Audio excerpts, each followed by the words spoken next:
Hi, I'm John from Gentleman of Whiskey. And I'm Bryan from Gentleman Whiskey and 717. And you're our resident smoke wagon expert. Yeah, I love Smoke Wagon. I mean, beautiful bottles, lots of pretty colors. What's not to like? Yeah.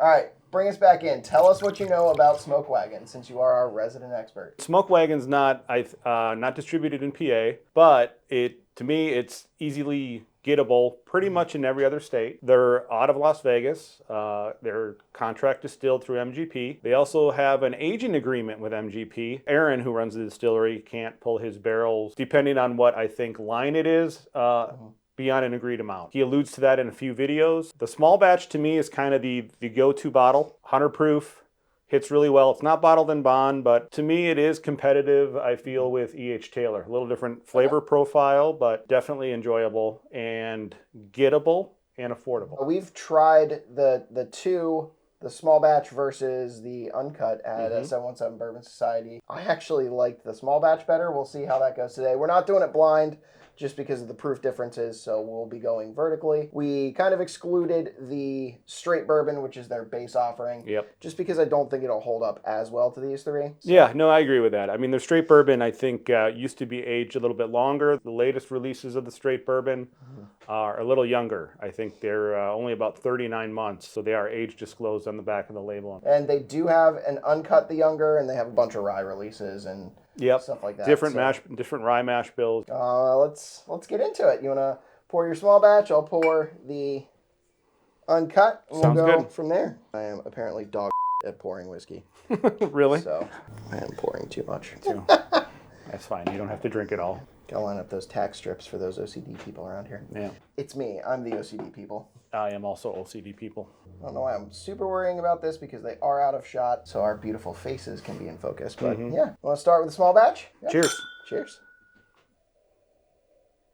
So one of my favorite things about the small batch is it comes in with a lot of cherry. Yeah, definitely red fruits, the cherry. You can smell the higher rye for sure I think the entire Smoke Wagon lineup. And I think that's why I've always liked it, because it's a good balance between sweet and spice. Did you mention what Smoke Wagon's general mash bill is? Their general mash bill is 6% corn, 36% rye, and 4% malted barley. That is MGP's high rye mash bill, correct? That is, yeah. Okay.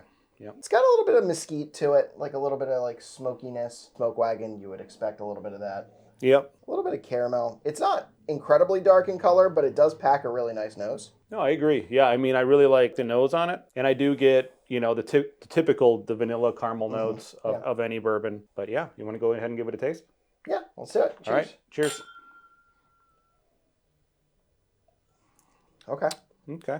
I always get a little bit of a kind of a soft creme brulee with a little bit of baking spices on it. The small batch is very good. It's also a bit thin, I think. It's not like noticeably so. It's not first and foremost in my mind. Like it has a lot of flavor. It's got cherry, vanilla.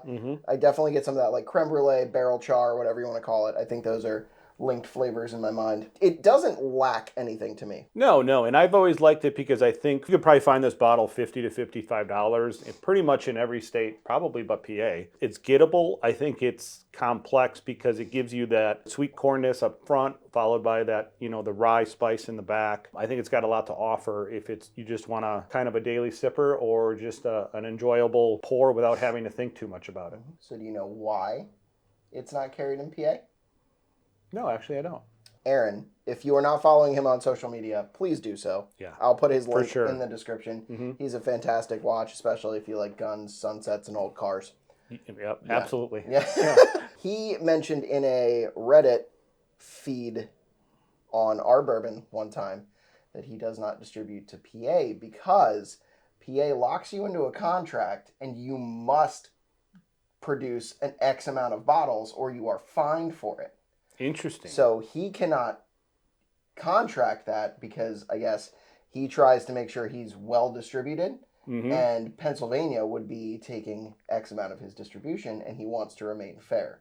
Yeah. So that is why he's not carried in Pennsylvania. I think they do special order some stuff. I feel like I remember the straight bourbon being a special order at one point. Okay, yeah. I mean, I've only been in PA for about 3 years, so I can't say for sure. I don't Yeah. remember seeing it, but It might have just been a really quick thing too. I also, it's very possible that I just remember incorrectly. That is. I mean, you can order direct from the distillery, and I think it ships out of DC. So I think there's some rule they get around there by shipping to DC first, then to PA. I know like Bourbon Concierge and Bourbon Outfitters and Shared Pour all have DC based addresses. Probably partly because of that. Also, I mean, who are you going to prosecute? You're DC, you're exempt. Yeah, and if you're close to DC and living in PA, Costco there has some insane bourbon drops and just an overall liquor selection that's kind of insane, actually. That's cool. Yeah. Yeah, I'll be sure to look that up. What do you think of the finish on this one? I like it. Like I said, I don't think it's just below kind of my proof range. I prefer like usually the 110 to 120. So to me, it tastes a little light, but it's pleasant. I think it leaves you wanting another sip for sure. I agree. Yeah. Very happy with the small batch. I think as a product, it is a good one. Ready to move on to the Uncut? Mm-hmm. All right. I don't want to rush you, but... No. Cheers. Cheers. Definitely got more proof on this one. I didn't even look at the proof on this bottle. Did we? Do we know?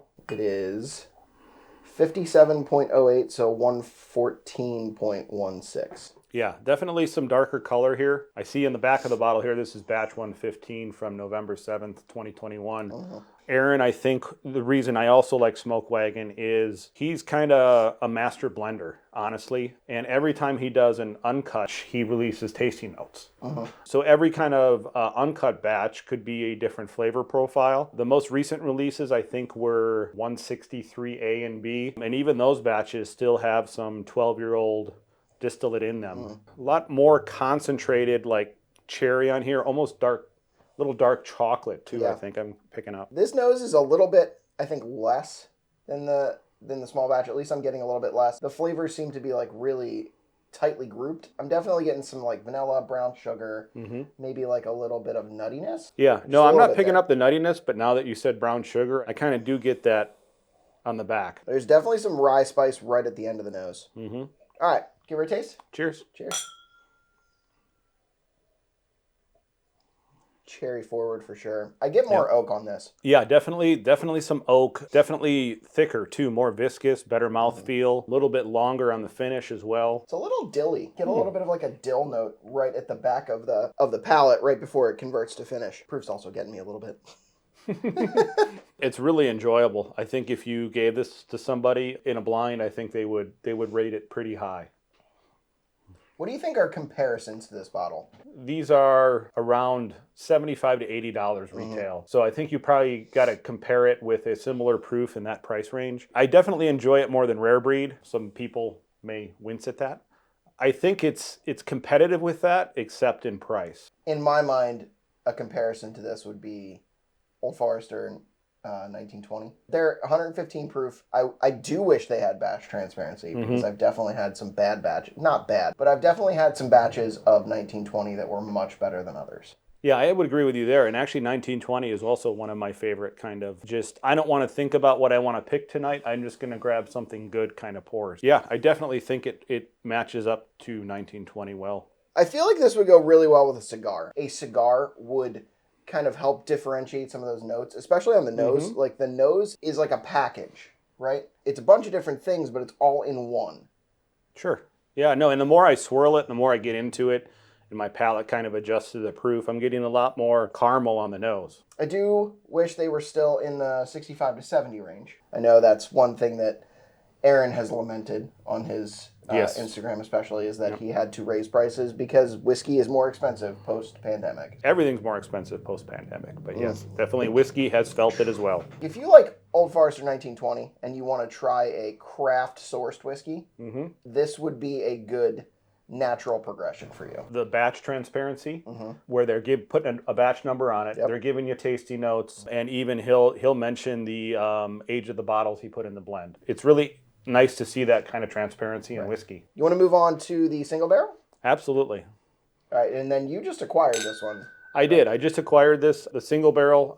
It's been about I think a 4 to 5 year hiatus. They've released some ryes and everybody's screaming for bourbon. So they did a drop, I think earlier this week actually, on some single barrels. And I think they're really good. Most of them that are coming out are just shy of 7 years old. And it is a slightly different mash bill. It is a 51% corn, 39% rye, 10% malted barley. So it is a much higher malted barley content. I've wondered if that would change MGP's profile a good bit, because having such a low malted barley profile, especially like having it coat your mouthfeel, whatever you want to call it, that malted barley is usually what causes that. So like in Scotch, right? I know you don't particularly care for Scotch. I care for it sometimes. Scotch generally has that oily mouthfeel. Yeah, I would agree with that. I mean, and especially for the proof. The thing I think I have against Scotch is the proof level. That 86% proof. And then some have that funk that my palate doesn't seem to agree with. I enjoy a higher malted barley whiskey. It does add to that mouthfeel, for sure. Yeah. So what are you getting off of this one? I'm getting a little bit of like butterscotch and then some like rye notes, like some herbalness, some spearmint. Yeah, the rye's definitely kicked up in it, and I get a lot of that butterscotch, like almost the Werther's butterscotch candies my grandma used to have, right? So like everyone's grandma used to have Werther's. Yeah. Must have been like a rite of passage. I think so, When you buy your first Werther's, you're officially a grandma. And they were fancy because they were in a silver shiny wrapper, I think. I don't know. All right, let's give this a taste. Let's give it a taste. Cheers. Cheers. Cheers. Whoa. Getting a lot of dill off this. You get a lot of dill, huh? Yeah, this is and I know it's a high rye percentage, but it is really rye forward. Like, it has very traditional rye notes, not bourbon notes. You could almost call it a cheater bourbon because it's at the legal minimum, right? Right, yeah. It's at 51% corn. On the palate, to me, it always reminds me of like, have you ever had that caramel popcorn with the Old Bay spice on it? Yeah, actually It tastes like that, but without the popcorn. Like caramel with the Old Bay spice almost on the end. So I actually remember the first time I had that. We were looking at it and the lady, I was like, Old Bay and caramel corn. And the lady's like, look, don't knock it till you've tried it. And I was like, all right. So I got a bucket and I killed that bucket that night. The first time I saw that, I think I was in an airport in Maryland, and I saw a bucket of it, and I'm like, oh, I'm going to grab this. And yeah, I think between my wife and myself, I think we killed it in less than 2 days. It is crazy good. If you've never had it, definitely try that. We'll give popcorn recommendations now on this channel. Gentlemen and popcorn. I get a lot of honey off this now. Yeah, you really can taste the mouthfeel and that viscosity difference. Yeah. It just feels creamier, smoother, a lot more pleasant, and it lingers longer on the palate. I don't know if the camera can see this, but the legs on this are crazy. They're like much thicker than the legs on the other two previous. Yeah, I mean, it's still sliding down the sides of the glass there. It is pretty crazy. It's different, right? Mm-hmm. For a bourbon, I don't know that I like this as much as the Uncut. Yeah, I could see that. I think the Uncut is interesting. It's always good, despite of the batch.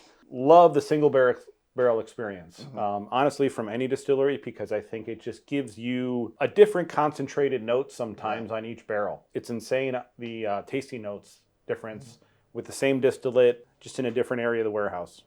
Yeah, and I definitely agree. And I think single barrels, they were kind of invented as the ultimate FOMO.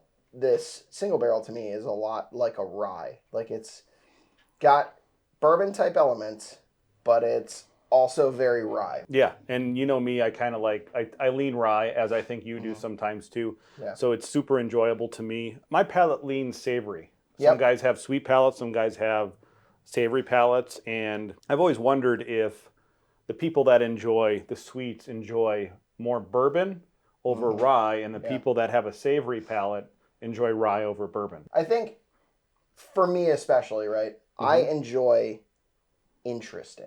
I enjoy a broad profile with a lot of distinctive flavors. Sure. So that's why I like Irish. I like Scotch. I like bourbon. I like, rye whiskey. To me, a little bit of everything is interesting. I'm not a person generally, right? There are a few examples. The Whistle Pig Alfa Romeo being one of them. Generally, I am not taking the same pour multiple days in a row, or even like multiple tastings in a row, because I don't drink every day. To me, like, a variety is interesting. And these all had a variety. Exactly, yeah. Yep. I think the small batch was fruity, if I Yep. had to give it a one word. Mm-hmm. The Uncut is well-rounded, and the single barrel is interesting. No, I would agree with that too. And cost-wise, you're looking at probably 50, 80, and then retail on the single barrels are 100, but they're kind of highly sought after. They are a bit of a collector's item. Definitely, if you can get a single barrel or a private barrel, they call it, I would pick one up. I know there's been some criticism. I actually read Bourbon Bill, who's another YouTuber, has criticized the fact that they're $100. They are 7-year single barrels at $100 in comparison to like Knob Creek, which has a 9-year single barrel at 120 proof. Sure. To me, this is more interesting, right? Like Knob Creek has a broad profile. Like you get some that are savory. Literally, my tasting notes were Thai peanut curry. Okay. And then I've had ones that are like peanut butter cookie. So like they go the broad spectrum, but you never quite know what you're getting, and especially at off the shelf. And there's only about a $20 price difference. The Knob Creek picks, right, the ones that you find in stores are generally $75 to $79. Sometimes they're overpriced, sometimes they're not. But this at $100, I think is interesting. There's a need for both of those products. I agree, but I can tell you I have 2 separate private barrels. They're both the same mash bill, but they're different. And even my wife, who is kind of a beginning whiskey novice, she can pick them out. She loves one and doesn't like the other one so much. So it's interesting to see somebody who is beginning in their whiskey journey to identify the difference in just a single barrel. I think a single barrel is a good discussion piece among whiskey enthusiasts. You may not get what you're expecting. Yep. Yeah.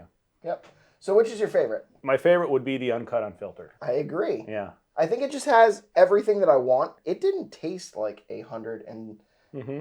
14 proof whiskey to me. No, it definitely did not. And I mean, honestly, $80 versus $100.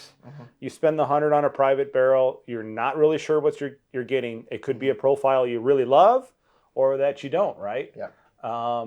So save the $20, I guess, and buy the Uncut Unfiltered. Some of the single barrels they do release tasting notes for. But this most recent batch, I don't think they did. They did not release tasting notes, and it's the first time they did. I know they're receiving criticism for that. Yeah. Quite a few posts in PA Bourbon Squad about that. Yep. But I think they're all great in their own right. I think especially with the single barrel, you need to pay attention to mash bill, kind of know what that means. If they would have released tasting notes, it would have quieted those critics, for sure. Absolutely. So thank you for watching. I'd love to hear you guys comment and tell us if you've had any of these, what you like, what you don't like. If you don't like the prices, we love to talk whiskey. That's what we're about here. So like and comment on this video, subscribe if you haven't already, and we hope you'll join us in drinking like a gentleman. Cheers.